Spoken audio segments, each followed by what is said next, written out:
ಈ ಹೊಗಳಿಕೆಯ ಬಗ್ಗೆ ಬಸವಣ್ಣನವರು ಒಂದು ಮಾತು ಹೇಳ್ತಾರೆ. ಹೊಗಳಿ ಹೊಗಳಿ ಹೊನ್ನ ಶೂಲದಲ್ಲಿಕ್ಕಿದರಯ್ಯ, ಕೂಡಲ ಸಂಗಮದೇವ ನೀನೆನಗೊಳ್ಳಿದನಾದೊಡೆ ಎನ್ನ ಹೊಗಳತೆಗೆ ಅಡ್ಡಬಾರ ಧರ್ಮೆ ಅಂತ. ಈ ಹೊಗಳಿಕೆ ಅಂತ ಏನಿದೆಯಲ್ಲ ಅದು ಎರಡು ವಿಧ ಇದೆ. ಒಂದು, ಹೊಗಳಿಕೆಯ ಮಾತುಗಳಿಂದ ತಮ್ಮ ಸ್ವಾರ್ಥವನ್ನು ಈಡೇರಿಸ್ಕೊಳ್ತಕ್ಕಂಥದ್ದು. ಆದರೆ ಇನ್ನೊಂದು, ಹೊಗಳಿಕೆಯಿಂದ ಯಾವುದೇ ಸ್ವಾರ್ಥ ಇಲ್ಲದೆ ಪ್ರೇರೇಪಣೆ ಮಾಡ್ತಕ್ಕಂಥದ್ದು. ಹಾಗೆ ನೆನೆಸ್ಕೊಳ್ಳಿ ನಿಮ್ಮ ಬಾಲ್ಯ ಜೀವನವನ್ನು. ನೀವು ಓಡಾಡಲಿಕ್ಕೆ ಬರ್ತಿರಲಿಲ್ಲ, ಓಡಾಡೋಕ್ಕೆ ಮಗುವಾಗಿದ್ದಾಗ ಗೋಡೆಯ ಆಶ್ರಯಲ್ಲಿ ಒಂದೊಂದೇ ಹೆಜ್ಜೆಯನ್ನು ಪುಟ್ಟ ಪುಟ್ಟ ಹೆಜ್ಜೆ ಇಟ್ಟಾಗ ನಿಮ್ಮ ತಾಯಿ ಮಗು ಮುಗ್ಗರಿಸಿ ಬಿದ್ದರೂ ಸಹ ಹಾಗೆ ಹೊಗಳ್ತಾ ಇದ್ಲು. ಆ ಹೊಗಳಿಕೆಯ ಮಾತುಗಳನ್ನು ಕೇಳಿ ನೀವು ಮುಂದಿನ ಹೆಜ್ಜೆ ಇಡ್ತಾಯಿದ್ರಿ. ಹೀಗಾಗಿ ಹೊಗಳಿ ಹೊಗಳಿ ಹೊಗಳಿ ನಿಮಗೆ ನಡಿಗೆಯನ್ನು ಕಲಿಸಿದಂಥವಳು ನಿಮ್ಮ ತಾಯಿ. ಆ ಹೊಗಳಿಕೆ ಮಾಡದೆ ಹೋಗಿದ್ದರೆ ನೀವ್ಯಾರು ಈ ತರಳಬಾಳು ಹುಣ್ಣಿಮೆಗೆ ನಡ್ಕೊಂಡು ಬರಲಿಕ್ಕೆ ಸಾಧ್ಯ ಆಗ್ತಿರಲಿಲ್ಲ. ಅಲ್ಲಿರ್ತಕ್ಕಂಥ ನಿರ್ವ್ಯಾಜ ಪ್ರೇಮ ಆ ಹೊಗಳಿಕೆಯಲ್ಲಿ.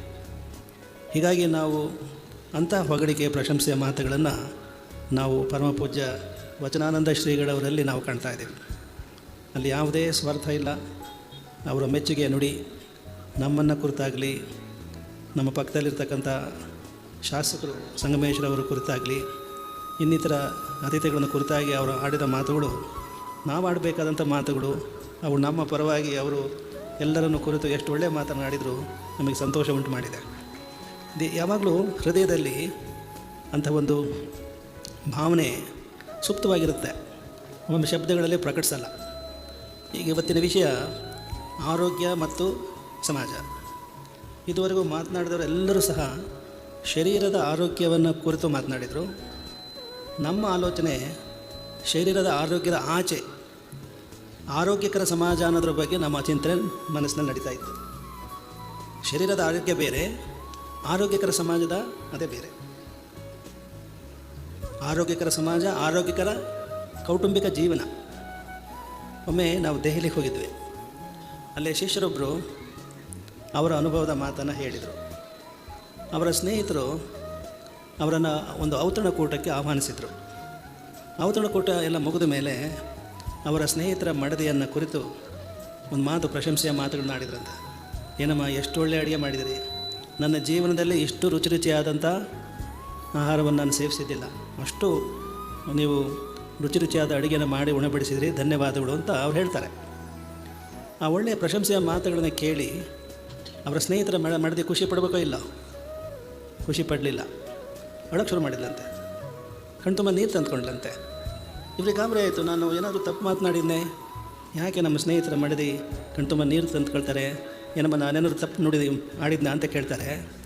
ಅದಕ್ಕೆ ಅವರ ಸ್ನೇಹಿತರ ಮಡದಿ ಹೇಳ್ತಾಳಂತೆ, ನೀವೇನೂ ತಪ್ಪು ಮಾತಾಡಲಿಲ್ಲ, ನನಗೇನು ಅನ್ನಿಸ್ತು ಅಂದರೆ ನಾನು ಇವತ್ತು ನಿಮಗೆ ಒಂದು ಸರಿ ಉಣಬಡಿಸಿದ್ದೀನಿ.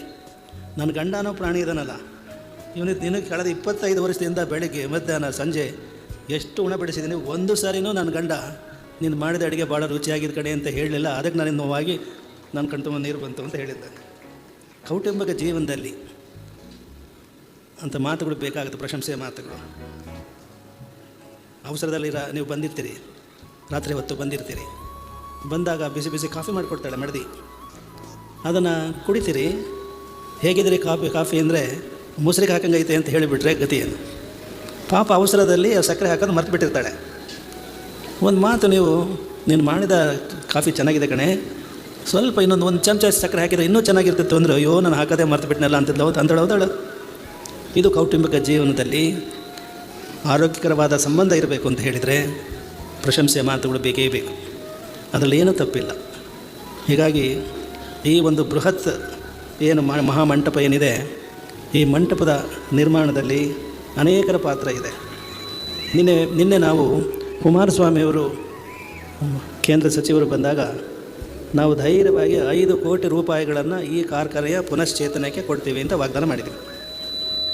ಯಾವ ಧೈರ್ಯದ ಮೇಲೆ ಮಾಡಿದ್ವಿ ಅಂದರೆ, ನಮ್ಮ ಪಕ್ಕದಲ್ಲಿ ಕುರಿತಕ್ಕಂಥ ಶಾಸಕರು ಸಂಗಮೇಶ್ ಇದ್ದಾರಲ್ಲ, ಕನಿಷ್ಠ ಅವರಿಂದ 1 ಕೋಟಿ ಆದರೂ ನಮಗೆ ಸಿಗುತ್ತೆ ಅನ್ನೋ ಭಾವನೆಯಿಂದ ಮಾಡಿದ್ವಿ.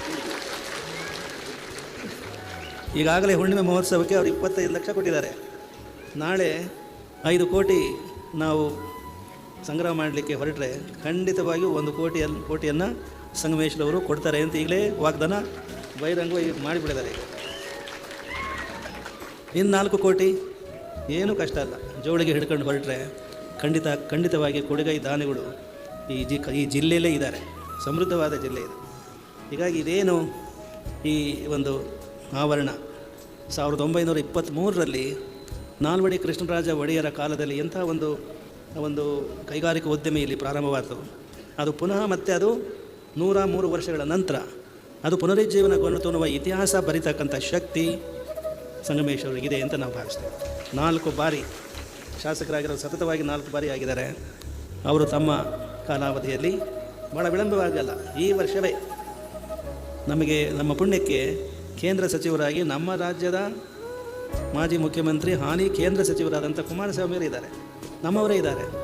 ಹೀಗಾಗಿ ಇದನ್ನು ಪುನರುಜ್ಜೀವನಗೊಳಿಸ್ತಕ್ಕಂಥದ್ದು ಅದು ಬರೀ ಕನಸಲ್ಲ, ಖಂಡಿತವಾಗಿ ನನಸಾಗುತ್ತೆ ಅನ್ನೋ ನಂಬಿಕೆ ನಮಗಿದೆ.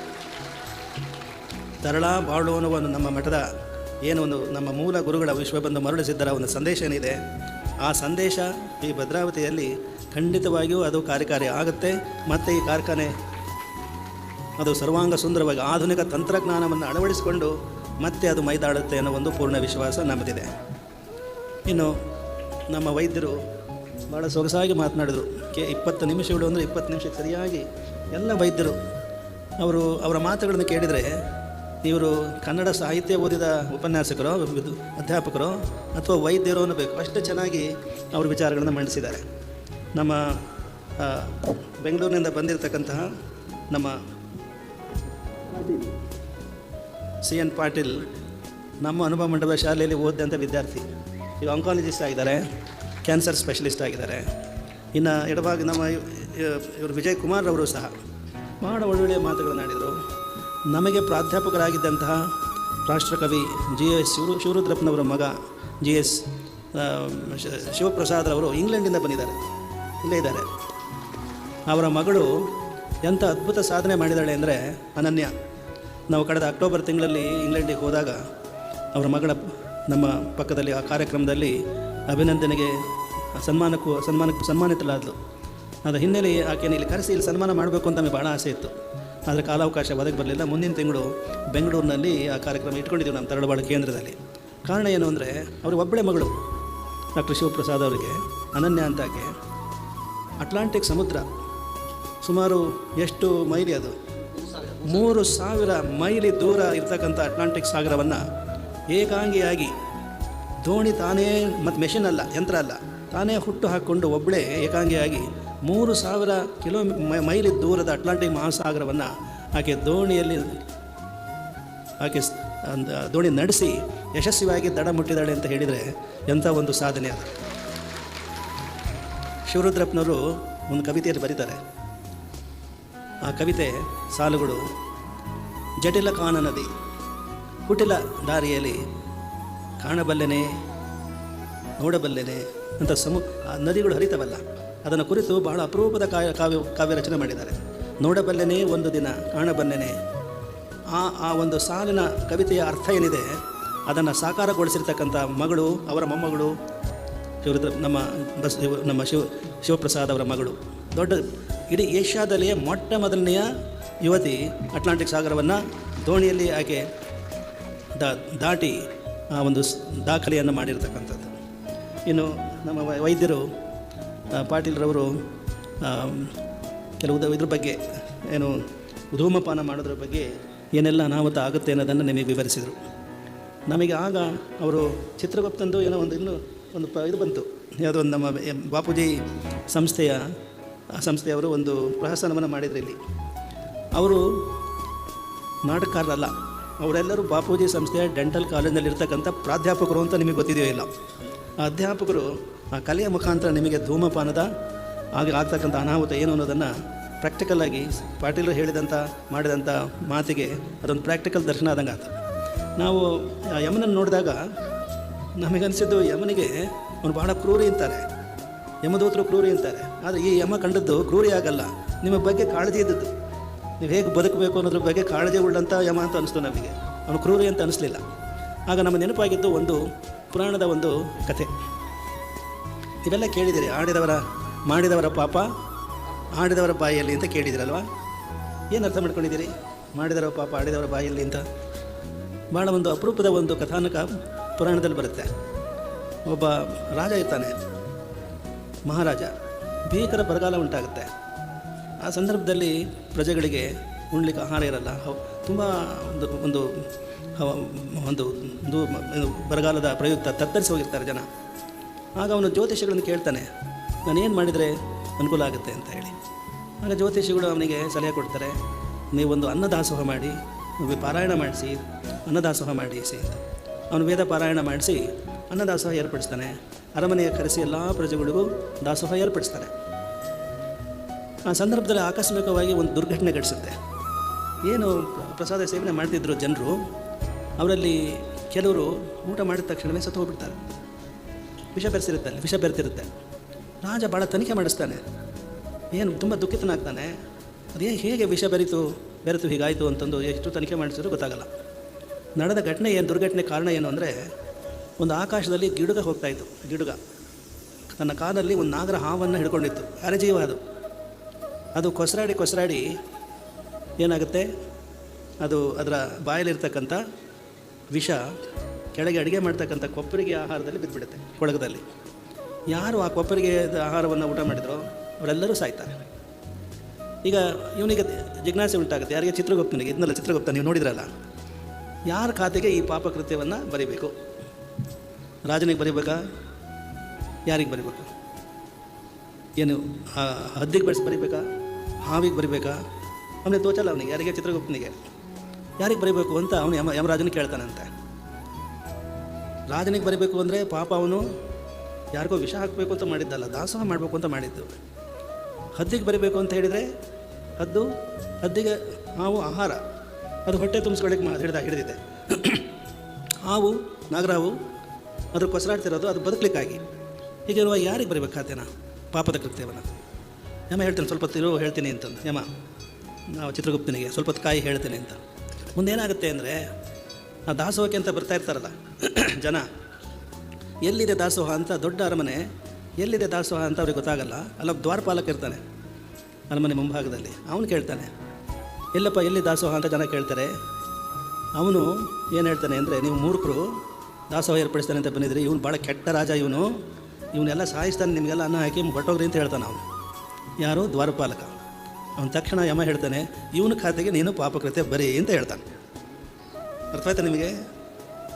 ಅವನು ರಾಜನ ಸೇವಕ. ಅವನ ಅನ್ನ ಉಂಡು ಅವನಿಗೆ ದ್ರೋಹ ಬೈತಾನೆ, ಇವನು ಕೆಟ್ಟ ರಾಜ ಅಂತಂದರೆ ಇವನೇ ನಿಜವಾದ ಪಾಪಿ. ಈ ಪಾಪಕೃತ್ಯಕ್ಕೆ ಇವನಿಗೆ ಶಿಕ್ಷೆ ಆಗಬೇಕು, ಅವನ ಖಾತೆಗೆ ಸೇರಿಸುವಂತಾನೆ. ಮಾಡಿದವರ ಪಾಪ ಆಡಿದವರ ಬಾಯಲ್ಲಿ ಅನ್ನೋದಕ್ಕೆ ಇದು ಉದಾಹರಣೆ, ಪುರಾಣದಲ್ಲಿ ಬರ್ತಕ್ಕಂಥದ್ದು. ಈಗ ನಿಮ್ಗೆ ಅರ್ಥವಾಯಿತು ಅಂತ ನಾವು ಭಾವಿಸ್ತೇವೆ. ಆರೋಗ್ಯಕರ ಸಮಾಜ ಬಹಳ ಅವಶ್ಯಕ. ಆರೋಗ್ಯಕರ ಸಮಾಜದ ಅಂತಂದರೆ ಇವತ್ತು ಜನರ ಬಾಯಿ ಎಷ್ಟು ಅನಾರೋಗ್ಯಕರವಾಗಿದೆ ಅಂತಂದರೆ, ಬಾಯಿ ಶುದ್ಧವಾಗಿರಬೇಕು. ಗೊತ್ತಿಲ್ಲದ ವಿಚಾರಗಳನ್ನು ಅದಕ್ಕೇನೇನೋ ಸೇರಿಸಿ ಕೆಟ್ಟ ಮಾತುಗಳನ್ನ ಆಡ್ತಕ್ಕಂಥದ್ದು, ಹಬ್ಬಿಸ್ತಕ್ಕಂಥದ್ದು. ಅದೇನು ಹೇಳ್ತಾರೆ, ಸತ್ಯ ಹೊಸಲ ದಾಟದೊಳಗೆ ಸುಳ್ಳು ಊರೆಲ್ಲ ಸುತ್ತಾಡಿತ್ತಂತೆ ಅಂತ ಗಾದೆ ಮಾತು ಕೇಳಿದರೆ ಹೌದಲ್ಲ? ಇದು ಹಳೆಯ ಗಾದೆ ಆಯಿತು. ಈ ವಾಟ್ಸ್ಯಾಪು, ಟ್ವಿಟ್ಟರು ಇವೆಲ್ಲ ಬಂದ ಮೇಲೆ ಸತ್ಯ ಹೊಸಲ ದಾಟದೊಳಗೆ ಇಡೀ ಪ್ರಪಂಚನೇ ಸುತ್ತಕೊಂಡು ಬರುತ್ತೆ ಅಂತ ಪರಿಷ್ಕಾರ ಮಾಡಿ ಹೇಳಬೇಕಾಗತ್ತೆ. ಏನು ನಾವು ವಾಟ್ಸ್ಯಾಪ್ ಇದೆಯಲ್ಲ, ಎಷ್ಟು ಅನಾರೋಗ್ಯಕರವಾದಂಥ ರೀತಿಯಲ್ಲಿ ಸಂಭಾಷಣೆಗಳು ನಡೀತವೆ. ಒಂದು ದೃಷ್ಟಾಂತ ಹೇಳ್ತೀನಿ ನಿಮಗೆ. ಒಬ್ಬ ನಮ್ಮ ಆತ್ಮೀಯರೊಬ್ಬರು ಇದರಲ್ಲಿ ಸ್ವಿಟ್ಜರ್ಲೆಂಡ್ನಲ್ಲಿದ್ದಾರೆ, ನಮ್ಮ ಜೊತೆಯಲ್ಲಿ ಓದಿದವರು ವಿಯೆನ್ನಾದಲ್ಲಿ, ಯುರೋಪ್ನಲ್ಲಿ. ಅವರು ಒಮ್ಮೆ ನಮಗೊಂದು ವಿಡಿಯೋ ತುಳು ಕಳಿಸಿದರು. ಅದರಲ್ಲಿ ಏನಿತ್ತು ಅಂತ ಹೇಳಿದರೆ, ಒಬ್ಬ ತುಂಬ ಮಳೆ ಬರ್ತಾಯಿತ್ತು, ಜೋರಾದ ಮಳೆ, ಭೀಕರವಾದಂಥ ಗುಡುಗು ಸಿಡಿಲು ಆಗ್ತಾಯಿತ್ತು. ಅವನು ಕಾರ್ನಲ್ಲಿ ಪ್ರಯಾಣ ಮಾಡಿರ್ತಾನೆ. ದಾರಿಯಲ್ಲಿ ಹೋಗುವಾಗ ಅಲ್ಲಿ ಬಸ್ ಸ್ಟ್ಯಾಂಡ್ನಲ್ಲಿ 3 ಜನ ನಿಂತಿರ್ತಾರೆ ಮಳೆಯಲ್ಲಿ ತೋರಿಸ್ಕೊಳ್ತಾ. ಅವನು ನಿಲ್ಲಿಸ್ತಾನೆ ಕಾರನ್ನು. ಅವನಿಗೆ ಏನಾದರೂ ಮಾಡಿ ಸಹಾಯ ಮಾಡೋಣ ಅನ್ನೋ ಮನಸ್ಸಿನಿಂದ ನಿಲ್ಲಿಸ್ತಾನೆ. ಹತ್ತಿರ ನಿಲ್ಲಿಸಿ ಹೋದಾಗ ನೋಡ್ತಾನೆ, 3 ಯಾರು ಅಂದರೆ ಅವ್ರಲ್ಲಿ ಒಬ್ಬ ಮಾತ್ರ ಅಪರಿಚಿತ, ಇನ್ನಿಬ್ಬರು ಅಪರಿಚಿತರು. ಒಬ್ಬ ಸ್ನೇಹಿತ, ಅವನ ಕಷ್ಟಕ್ಕೆ ನೆರವಾದವನು. ಇನ್ನಿಬ್ಬರು, ಒಬ್ಬಳು ಸುಂದರವಾದಂಥ ಸುಂದರ ಹುಡುಗಿ, ಇನ್ನೊಂದು ಅಜ್ಜಿ, ವಯಸ್ಸಾದಂಥ ಅಜ್ಜಿ. ಆ 3ರಲ್ಲಿ ಅವ್ನು ಕರ್ಕೊಂಡು ಹೋಗಬೇಕು ಅಂದರೆ ಅವ್ನ ಕಾರ್ನಲ್ಲಿ ಒಂದೇ ಒಂದು ಸೀಟ್ ಖಾಲಿ ಇರೋದು. ಈಗ ಯಾರನ್ನು ಕರ್ಕೊಂಡು ಹೋಗಬೇಕು? ದ್ವಂದ್ವ ಕೊಡೋಕ್ಕಾಗ್ತಾನೆ. ಈಗ ಯಾರನ್ನು ಕರ್ಕೊಂಡು ಹೋಗಬೇಕು ಅಂತ ನಿಮ್ಮನ್ನು ಕೇಳಿದರೆ, ಇಲ್ಲಿರೋ ಮುಂದೆ ಕೂತಿರ್ತಕ್ಕಂಥ ಸಣ್ಣ ಮಕ್ಕಳನ್ನ ಕೇಳಿದ್ರು ಸಹ ಅವ್ರೇನು ಹೇಳ್ತಾರೆ? ಯಾರನ್ನು ಕರ್ಕೊಂಡು ಹೋಗ್ತಾರೆ ಅಂತ ಕರ್ಕೊಂಡು ಹೋಗಬೇಕು ಅಂತ ಮಗು ಹೇಳುತ್ತೆ, ಅಜ್ಜಿ ಕರ್ಕೊಂಡು ಹೋಗ್ಬೇಕು ಅಂತಲ್ಲ. ಖಂಡಿತ ಮಗು ಹೇಳುತ್ತೆ ಅಜ್ಜಿ ಕರ್ಕೊಂಡು ಹೋಗ್ಬೇಕು. ಯಾಕೆ? ವಯಸ್ಸಾಗಿದೆ, ಶೀತ ಕೆಮ್ಮು ಆಗಿ ತೊಂದರೆ ಆಗ್ಬೋದು, ಅಜ್ಜಿ ಕರ್ಕೊಂಡು ಹೋಗಬೇಕು ಅಂತ. ನಾವೇನು ನಿಮಗೆ ಹೇಳ್ಬೇಕು ಗುರುಗಳಿಗೆ ಹೇಳಿದ್ದಾರೆ ಅಂತಲ್ಲ, ಆಕೆ ಸ್ವತಃ ಮಗು ಹೇಳುತ್ತೆ ಅಜ್ಜಿ ಕರ್ಕೊಂಡು ಹೋಗಬೇಕು ಅಂತ. ಆದರೆ ಅವನೇನು ಮಾಡ್ತಾನೆ? ಒಬ್ಬರು ಮಾತ್ರ ಕರ್ಕೊಂಡು ಹೋಗಕ್ಕೆ ಸಾಧ್ಯ ಅಲ್ಲ. ತನಗೆ ನೆರವಾದಂಥ ಸ್ನೇಹಿತನಿಗೆ ಅವರಿಗೆ ಸಹಾಯ ಮಾಡಬೇಕು ಅಂತ ಅನಿಸಿ ಅವನೇನು ಮಾಡ್ತಾನೆ? ಆ ಸ್ನೇಹಿತನಿಗೆ ಕಾರಿನ ಬೀಗದ ಕೈ ಕೊಡ್ತಾನೆ. ಕೊಟ್ಟು, ನೀನು ಈ ಅಜ್ಜಿಯನ್ನು ಕರ್ಕೊಂಡು ಹೋಗು, ನಾನು ಹಿಂದಿಯಿಂದ ಹೇಗೋ ಬರ್ತೀನಿ ಅಂತ ಹೇಳಿ ಆ ಸ್ನೇಹಿತನಿಗೆ ಕೊಡ್ತಾನೆ. ಅಜ್ಜಿ ಕರ್ಕೊಂಡು ಹೋಗು ಅಂತ ಹೇಳಿ ಅಲ್ಲಿಗಿಬ್ಬರಿಗೆ ಸಹಾಯ ಮಾಡ್ದಂಗೆ ಅಂತ. ಇದು ಮಾನವೀಯ ಗುಣ ಹೌದಲ್ಲ? ಇದು ಯೋಚನೆ ಮಾಡಿದ್ರೆ ನೀವು? ಇಲ್ಲ. ಈ ಕಥಾನಕವನ್ನು ನೀವು ವಾಟ್ಸಪ್ನಲ್ಲಿ ಹಾಕಿ ಏನು ಉತ್ತರ ಬರ್ಬೋದು ಗೊತ್ತಾ? ಅಜ್ಜಿ ಮೇಲೂ ಕನಿಕರ ಇಲ್ಲ, ಸ್ನೇಹಿತನಿಗೂ ಸಹಾಯ ಮಾಡಬೇಕು ಅಂತಿಲ್ಲ, ಆ ಹುಡುಗಿ ಜೊತೆಗೆ ಚಲ್ಲಾಟ ಮಾಡಬೇಕು ಅಂತ ಹೇಳಿ ಆ ತಂತ್ರ ಮಾಡಿದಾರೆ ಅಂತ ಬರಿತಿರೋ ಹೇಳಿ, ನಿಜವಸಗಳ ಹೇಳಿ. ಆ ಹುಡುಗಿ ಮೇಲೆ ಕಣ್ಣಿಟ್ಟದ ನಾನು ಇವರಿಬ್ಬರನ್ನ ಸಾಕ್ಷಿ ಆ ಹುಡುಗಿ ಜೊತೆಗೆ ಅಲ್ಲೇ ಹೊಡಿಬೇಕು ಅಂತ ಮಾಡಿದ್ದಾನೆ ಅಂತಿರೋದಿಲ್ಲ. ಇವತ್ತೇನಾಗಿದೆ ಸಾಂಸಾರಿಕ ಜೀವನದಲ್ಲಿ? ಗಂಡ ಹೆಂಡತಿ ಮೊಬೈಲ್ ನೋಡೋದು, ರಾತ್ರಿ ಮಲಗಿದಾಗ ಹೆಂಡತಿ ಗಂಡನ ಮೊಬೈಲ್ ನೋಡೋದು. ಏನೇನು ಮೆಸೇಜ್ಗಳು ಎಲ್ಲೆಲ್ಲಿಂದ ಬಂದಿದ್ದಾವೆ, ಯಾರ ಜೊತೆಗೆ ಈಗ ಮಾತಾಡಿದ್ದಾಳೆ, ಇದು ನಡೆದಿದೆಯೇ ಇಲ್ಲ? ಅನೇಕ ಕುಟುಂಬಗಳು ಈ ವಾಟ್ಸ್ಯಾಪ್ ಕಾರಣಕ್ಕಾಗಿ ಕೌಟುಂಬಿಕ ಜೀವನದಲ್ಲಿ ಕಲಹ ಉಂಟಾಗಿದೆ ಅನೇಕ ರೀತಿಯಲ್ಲಿ. ಇದಕ್ಕೇನು ಪರಿಹಾರ? ನಾವೊಂದು ಕಥಾನಕ ಹೇಳ್ತೀನಿ ನಿಮಗೆ. ಯುವ ದಂಪತಿಗಳು ಅನಕ್ಷರಸ್ಥರು, ಹಳ್ಳಿ ಯುವಕ, ಅವನು ರೈತ. ಒಮ್ಮೆ ದಾರಿಯಲ್ಲಿ ಹೋಗುವಾಗ ಒಂದು ಪಡ ಹೊಡಿತಕ್ಕಂಥದ್ದು ಏನೋ ಸಿಕ್ತು. ಅದನ್ನು ಕೈ ತೆಗೆದುಕೊಂಡ, ನೋಡ್ತಾನೆ ಭಾಳ ಸುಂದರವಾದ ಒಬ್ಬ ಹುಡುಗ ಕಾಣಿಸ್ತಾ, ಒಬ್ಬ ಯುವಕ. ಅವನಿಗೆ ಅದು ಕನ್ನಡಿ ಅಂತ ಗೊತ್ತಾಗಲಿಲ್ಲ, ತನ್ನದೇ ಪ್ರತಿಬಿಂಬ ಅಂತ ಗೊತ್ತಾಗಲಿಲ್ಲ. ಅವನು ಎಷ್ಟು ಸುಂದರವಾಗಿದ್ದಾನೆ ಯುವಕ ಅಂತ ಹೇಳಿ ಅವನಿಗೆ ಕನ್ನಡಿ ಅನ್ನೋ ಜ್ಞಾನನೇ ಇರಲಿಲ್ಲ. ತೊಗೊಂಡು ಬರ್ತಾನೆ, ಮನೆಗೆ ಬಂದು ಕಪಾಟಿನಲ್ಲಿ ಇಡ್ತಾನೆ. ಪ್ರತಿನಿತ್ಯ ಮಲಗುವಾಗ ಕಪಾಟ್ ಬೀಗದ ಕೈ ತೆಗೆದು ಅದನ್ನು ನೋಡ್ತಾನೆ, ಅವ ಮಲಗಿಡ್ತಾನೆ. ಹೆಂಡ್ತಿಗೆ ಅನುಮಾನ ಬಂತು, ಯಾಕೆ ಒಂದು ದಿನ ನನ್ನ ಗಂಡ ಕಪಾಟ್ ಬೀಗ ತೆಗೆದು ಅದನ್ನು ನೋಡ್ತಾನೆ, ಏನೋ ನೋಡ್ತಾನಲ್ಲ, ಏನದು ಅಂತ ಕುತೂಹಲ ಉಂಟಾಯಿತು. ಆಗ ಆಕೇನು ಮಾಡ್ತಾಳೆ? ಗಂಡ ಮಲಗಿದ್ದಾಗ ನಾವು ಬೀಗದ ಕೈ ತೊಗೊಂಡು ಕಪಾಟ್ ಓಪನ್ ಮಾಡಿ ನೋಡ್ತಾಳೆ, ಭಾಳ ಸುಂದರವಾದ ಹುಡುಗಿ ಕಾಣಿಸ್ತಾ ಇದ್ದಾಳೆ. ಆಕೆಗೂ ಕರಡಿ ಅಂತ ಗೊತ್ತಿಲ್ಲ, ತಂದೆ ಅದು ಪ್ರತಿಬಿಂಬ ಅಂತ ಗೊತ್ತಿಲ್ಲ. ಆಕೆ ಅಳಕ್ಕೆ ಶುರು ಮಾಡಿದ್ದು, ನನ್ನ ಗಂಡ ಯಾವಣ್ಣೋ ಪ್ರೀತಿ ಮಾಡ್ತದಾನೆ, ಅದಕ್ಕೆ ದಿನ ಇದನ್ನು ತೆಗೆದು ನೋಡ್ತದಾನೆ ಅಂತ ಆಕೆಗೆ ಅನುಮಾನ ಬಂತು. ಅನುಮಾನದಿಂದ ಆಕೆ ಅತ್ತೆ ಹತ್ರ ಹೇಳ್ತಾಳೆ, ಅತ್ತೆ ನಾನು ಎಷ್ಟು ಚೆನ್ನಾಗಿ ನನ್ನ ಯಜಮಾನ ನೋಡ್ಕೊಳ್ತಿದ್ದೀನಿ, ಪ್ರೀತಿ ಮಾಡ್ತಿದ್ದೀನಿ, ಆದರೂ ಯಾವುದೋ ಜೊತೆಗೆ ಯಾಕೆ ಒಂದು ಸಂಬಂಧ ಇದೆ ಅಂತ ಹೇಳಿ ನೋಡೋಣ ಅಂತಂದು ಅತ್ತೆ ಒಂದು ರಾತ್ರಿ ತಾನು ತೆಗೆದು ನೋಡಿದ್ದು, ಅಲ್ಲೊಬ್ಬ ಮುದುಕಿ ಚಿತ್ರ ಕಾಣಿಸ್ತು. ಆ ತಂದೆ ಅದು ಚಿತ್ರ ಅಂತ ಆಕೆ ಗೊತ್ತಾಗಲಿಲ್ಲ, ಮುದುಕಿ ಚಿತ್ರ. ಆಕೆ ಭಾಳ ಬೇಜಾರಾಯ್ತು, ಎಷ್ಟು ಸುಂದರವಾದ ಸೊಸೆ ಇದ್ದಾಳೆ, ಹೋಗಿ ಯಾರೋ ಮುದುಕಿ ಜೊತೆಗೆ ಒಂದು ಸಂಬಂಧ ಇಟ್ಕೊಳ್ಳೋದಲ್ಲ ಅಂತ ತಿಳಿತೆ. ಆವಾಗ ಅವರೆಲ್ಲ ಸೇರಿಕೊಂಡು ಗುರುಗಳ ಹತ್ರ ಬಂದರು. ಗುರುಗಳ ಹತ್ರ ಹೋಗ್ತಾರೆ, ದೂರ ತಗೊಂಡು. ಆ ಗುರುಗಳಿಗೂ ಗೊತ್ತಿಲ್ಲ ಕನ್ನಡಿ ಯಾವುದು ಹೇಗಿರುತ್ತೆ ಅಂತ. ಅವ್ರು ನೋಡ್ತಾರೆ ಗುರುಗಳು ಕಾವಿಧಾರಿಗಳು, ರುದ್ರಾಕ್ಷ ಮಾಲೆ ಧರಿಸಿದರೆ, ಭಸ್ಮ ತ್ರಿಪುಂಡ ಹಣೆ ಮೇಲಿದೆ. ಬೈತಾರೆ ಅವರಿಗೆ, ನಿನ್ನೇನು ಬುದ್ಧಿಗಿದ್ದಿದೆಯಾ, ನೀನು ನೋಡಮ್ಮ, ನಿನ್ನ ಮಗ ಎಷ್ಟು ಭಕ್ತಿವಂತ, ಗುರುನಿಷ್ಠೆ ಇದೆ ಅಂತ ಮಗನ ಮೇಲೆ ನೀವು ಆರೋಪ ಮಾಡ್ತಿರಲ್ಲ ಅಂತ ಬೈತಾರೆ. ಇದು ನಿಮ್ಮೊಳಗಿರ್ತಕ್ಕಂಥದ್ದನ್ನು ನೀವು ಕಂಡ್ಕೋಬೇಕು. ಬಹಿರಂಗವಾಗಿ ನಿಮ್ಮನ್ನು ನೀವು ಆತ್ಮನಿರೀಕ್ಷಣೆ ಮಾಡ್ಕೋಬೇಕು. ಅದೇನೇ ಧರ್ಮ. ನಿಮ್ಮ ಆತ್ಮನಿರೀಕ್ಷಣೆ, ನಿಮ್ಮ ಒಳನೋಟ, ನಿಮ್ಮ ಅಂತರಂಗದೊಳಗಿರ್ತಕ್ಕಂಥ ಆತ್ಮದರ್ಶನವನ್ನು ಅದು ಮಾಡ್ತಕ್ಕಂಥ ಕನ್ನಡಿನೇ ಧರ್ಮ. ಆ ಧರ್ಮದ ಕನ್ನಡಿ ನಿಮ್ಮೊಂದಿತ್ತು ಅಂತ ಹೇಳಿದರೆ ನಿಮ್ಮ ಆತ್ಮಾವಲೋಕನ ಮಾಡಿಕೊಂಡು ನೀವು ಪರಿಶುದ್ಧ ಆತ್ಮರಾಗಿ ಬೆಳಿತೀರಿ. ಈ ದಿವಸ ಎಷ್ಟು ಒಳ್ಳೆಯ ಮಾತುಗಳನ್ನು ಹೇಳಿದಂಥ ನಮ್ಮ ವೈದ್ಯರು, ಇನ್ನೊಬ್ಬರು ಯಾರು ಹೇಳಿದರು, ನೀವು ಗಟ್ಟಿ ಮನಸ್ಸು, ನಿಮ್ಮ ಮನಸ್ಸು ಗಟ್ಟಿಯಾಗಿದ್ದರೆ, ಡಾಕ್ಟರ್ ಕಜೆಯವರಲ್ಲ, ನಿಮ್ಮ ಮನಸ್ಸು ದೃಢವಾಗಿದ್ದರೆ ಎಲ್ಲ ಕಾರ್ಯಗಳು ನಿವಾರಣೆ ಆಗ್ತವೆ ಅಂತ. ಆಗ ನಮಗೆ ನೆನಪಾಗಿದ್ದು ಬಸವಣ್ಣವರ ವಚನ, ಮನವೇ ಸರ್ಪ ತನುವೇ ಹೇಳಿಗೆ, ಆವಾಗ ತಿಂದಹುದೆಂದರಿಯೇ ಆವಾಗ ಕೊಂದಹುದೆಂದರಿಯೇ, ನಿತ್ಯ ಪೂಜಿಸಬಲ್ಲಡೆ ಅದೇ ಗಾರುಡಿಗ ಕೂಡಲ ಸಂಗಮ ದೇವ ಅಂಥೇಳಿ. ಮನಸ್ಸೊಂದು ಸ್ವಲ್ಪ ಹಾವಿದ್ದಂಗೆ, ಈ ಶರೀರ ಹಾವಿನ ಬುಟ್ಟಿ ಇದ್ದ ಹಾಗೆ. ಹೇಗೆ ಹಾವಿನ ಬುಟ್ಟಿಯಲ್ಲಿ ಸರ್ಪವು ಇದ್ದರೂ ಸಹ ಅದು ಹೇಗೆ ಪುಂಗಿ ಊದಿ ಅದನ್ನು ಎಡೆ ಅಲ್ಲಾಡಿಸಿದ್ರು ಅದರ ಕೆನ್ನೆ ಮೇಲೆ ಹೊಡಿತಾನೆ ಅವನು. ಅದು ಹೇಗೋ ಹಾಗೆ ಮನಸ್ಸು, ಈ ಶರೀರ ಅನ್ನೋ ಒಂದು ಬುಟ್ಟಿಯಲ್ಲಿ ಮನಸ್ಸಿದೆ. ಆ ಮನಸ್ಸಿನ ಕೆನ್ನೆಗೆ ಹೊಡಿತಕ್ಕಂಥ ದೃಢ ಸಂಕಲ್ಪ ನಿಮ್ಮದಾಗಿರಬೇಕು. ಆಗ ನಿಮ್ಮ ಮನಸ್ಸು ಶಾಂತಿಯಿಂದ ನೆಮ್ಮದಿಯಿಂದ ಇರುತ್ತೆ. ಆ ಸಾಧನೆ ಮಾಡಬೇಕು. ಅದಕ್ಕಾಗಿಯೇ ಇದೆಲ್ಲ ಯೋಗಾಸನಗಳು. ಮಕ್ಕಳು ಎಷ್ಟು ಚೆನ್ನಾಗಿ ಯೋಗಾಸನಗಳು ಮಾಡಿದರು. ನೀವೇನಾದರೂ ಹಾಗೆ ಮಾಡೋಕ್ಕೆ ಹೋದರೆ ಆರ್ಥೋಪೆಡಿಕ್ ಸರ್ಜನ್ ಹತ್ರ ಹೋಗಬೇಕಾಗತ್ತೆ ಅಂತ ಕಾಣುತ್ತೆ. ಎಷ್ಟು ಚೆನ್ನಾಗಿ ಮಾಡಿದರು. ಅದ್ಭುತವಾದಂಥ ಸಾಧನೆ ನಮ್ಮ ಸಿರಿಗೆರೆಯಲ್ಲಿರ್ತಕ್ಕಂಥ ಮಕ್ಕಳು ಬಾಲಿಕೆಯರು ಮಾಡಿದ್ದು ಅದ್ಭುತವಾದ್ದು. ಆರೋಗ್ಯವೇ ಭಾಗ್ಯ ಅಂತ ನೀವೆಲ್ಲ ಓದಿದಿರಿ. ಆದರೆ ಆರೋಗ್ಯದ ಕಡೆ ಗಮನ ಕೊಡಲ್ಲ ಯಾರು. ಒಂದು ಒಳ್ಳೆಯ ಕವಿತೆ ಇದೆ, we squander health in search of wealth, we squander health in search of wealth, we scheme toil and save. ಸಂಪತ್ತಿನ ಸಂಗ್ರಹಣೆಗಾಗಿ ಏನೆಲ್ಲ ನಿದ್ದೆಗೆಟ್ಟು ಏನೆಲ್ಲ ಮಾಡ್ತಾರೆ, ಪ್ರಯತ್ನ ಮಾಡ್ತಾರೆ, ದುಡಿತಾರೆ. Then we squander wealth in search of health, all that we get is a grave ಅಂತ ಹೇಳಿ. ಇಂಗ್ಲೀಷ್ ಬಲ್ಲರಿಗೆ ಅರ್ಥ ಆಗಿರ್ಬೋದು. ಸಂಪತ್ತಿನ ಸಂಗ್ರಹಣೆಯ ಆತುರತೆಯಲ್ಲಿ ನಿದ್ದೆಗೆಟ್ಟು ದುಡಿತಾರೆ. ಅದೆಲ್ಲ ಸಂಗ್ರಹ ಆದ ಮೇಲೆ ದುಡಿದ ಹಣವೆಲ್ಲವನ್ನೂ ಆಸ್ಪತ್ರೆಗೆ ಆರೋಗ್ಯ ಪಡೀಲಿಕ್ಕೆ, ಚಿಕಿತ್ಸೆ ಪಡೀಲಿಕ್ಕೆ ಖರ್ಚು ಮಾಡ್ತಾರೆ ಅಂತ. ಕೊನೆ ಸಿಗೋದೇನು? 6 ಅಡಿ 3 ಅಡಿ ಜಾಗ ಅಷ್ಟೇ ಹಣ ಹೂಡಲಿಕ್ಕೆ. ದುಡಿಬಾರ್ದು ಅಂತ ಅಲ್ಲ, ನಿಮಗೆ ಹೆಚ್ಚು ಹಣ ಸಂಪಾದನೆ ಮಾಡಬಾರ್ದು ಅಂತ ಅಲ್ಲ. ಹಣ ಸಂಪಾದನೆ ಅರ್ಥ ಅದು ಕೂಡ ಒಂದು ಮೌಲ್ಯ. ನೀವು ಮದುವೆ ಆಗುವಾಗ ಪುರೋಹಿತರು ಹೇಳಿಸಿರ್ತಾರೆ. ಪುರೋಹಿತರು ಧರ್ಮೇಚ ಅರ್ಥೇಚ ಕಾಮೇಚ ನಾತಿ ಚರಾಮಿ. ಕೇಳಿದ್ರಲ್ವ ಇದನ್ನು? ಯಾರಾದರೂ ನೀವು ಪುರೋಹಿತರಿಗೆ ಇದ್ರ ಅರ್ಥ ಏನು ರೀ ಪುರೋಹಿತರು ಅಂತ ಕೇಳಿದ್ರಾ? ಧರ್ಮೇಚ ಅರ್ಥೇಚ ಕಾಮೇಚ ನಾತಿ ಚರಾಮಿ. ಯಾರೂ ಕೇಳಿಲ್ಲ. ನೀವು ಮದುವೆಯಾಗ ಅವಸರ ಯಾರು ಕೇಳೋಕ್ಕೆ ಹೋಗಲ್ಲ. ಜಲ್ದಿ ತಾಳಿ ಕಟ್ಬಿಡ್ಬೇಕು ಅಷ್ಟೇ. ಮಂತ್ರ, ಆ ಮಂತ್ರದಲ್ಲಿ ಒಳ್ಳೆಯ ಅರ್ಥ ಇದೆ. ಅದು ಎಷ್ಟು ಒಳ್ಳೆಯ ಅರ್ಥ ಇದೆ ಅಂದರೆ, ಯಾವುದದು ಮಂಗಲ ಸೂತ್ರದ ಬಗ್ಗೆ ಏನು ಬರುತ್ತೆ ಒಂದು ಸೂತ್ರ ಇದೆಯಲ್ಲ, ಅದು ಕೊನೆಯಲ್ಲಿ ತಾಳಿ ಕಟ್ಟುವಾಗ ಹೇಳ್ತಾರಲ್ಲ, ಏನು ಹೇಳ್ತಾರೆ ಮಂತ್ರ? ಮಾಂಗಲ್ಯ ತಂತು ನಾನೇನ ಮಮ ಜೀವನ ಹೇತುನ ಕಂಠೇ ಬದ್ನಾಮಿ ಸುವೆಗೆ ಅನ್ನೋ ಮಾತು ಬರುತ್ತೆ. ಆ ಪುರೋಹಿತರು, ಅವ್ರಿಗೆ ಸಂಸ್ಕೃತ ಗೊತ್ತಿರಲ್ಲ ಕೆಲವರಿಗೆ, ಮಾಂಗಲ್ಯ ತಂತು ನಾನೇನ ಅಂತ ಹೇಳಬೇಕು. ತಂತುನ ಅನೇನ ಅಂತ ಅರ್ಥ. ನಾನೇನ ಅಂತ ಹೇಳ್ತಾರೆ ಅವರು. ಮಾಂಗಲ್ಯ ತಂತುನ ಅನೇನ ಮಮ ಜೀವನ ಹೇತುನ, ನನ್ನ ಜೀವನಕ್ಕೆ ಕಾರಣೀಭೂತವಾದಂಥ ಈ ಮಾಂಗಲ್ಯವನ್ನು ನಿನ್ನ ಕೊರಳಿಗೆ ನಾನು ಧರಿಸ್ತಾ ಇದ್ದೇನೇನೋ ಅರ್ಥ. ಧರ್ಮ, ಅರ್ಥ, ಕಾಮ, ಮೋಕ್ಷ, ಇವು 4 ಪುರುಷಾರ್ಥಗಳು. ನೀನು ಸಂಪಾದನೆ ಮಾಡಬೇಕು, ಸುಖವಾಗಿರಬೇಕು. ಆ ಸಂಪಾದನೆಯಲ್ಲಿ ಏನು ತಪ್ಪಿಲ್ಲ. ಆಸೆಯ ದುಃಖಕ್ಕೆ ಮೂಲ ಅಂತ ಬುದ್ಧ ಹೇಳಿದ್ದು ಅದು ತಪ್ಪಲ್ಲ. ಅದು ಆದರೆ ನೀವು ತಿಳ್ಕೊಂಡಿರೋದು ತಪ್ಪು.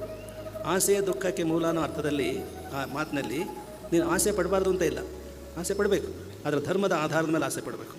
ಧರ್ಮದ ಆಧಾರದ ಮೇಲೆ ನೀನು ಸಂಪಾದನೆ ಮಾಡಬೇಕು.